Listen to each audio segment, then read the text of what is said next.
Of this fan, I have it mounted in the back with 2 tie wraps.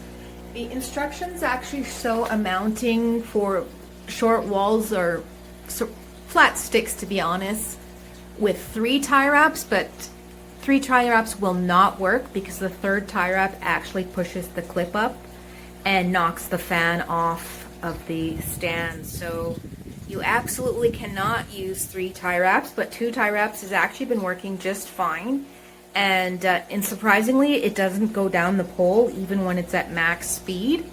Operation of this is quite simple. The remote stores right here on the fan, or in my case, right there.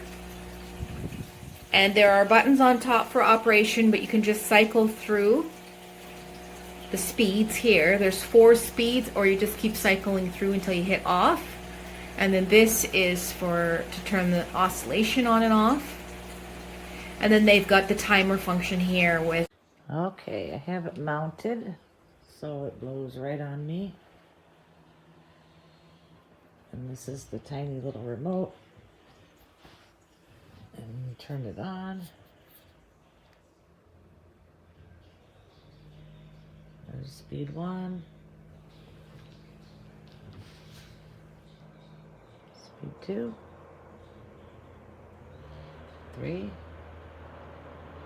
And 4. And it blows cold air. And it oscillates and it has a timer. There's off. But I thought it would be perfect to wear as a watch at night, and then I could just turn it on and off while I'm asleep. But yeah, I love it. It's great. Nice and quiet.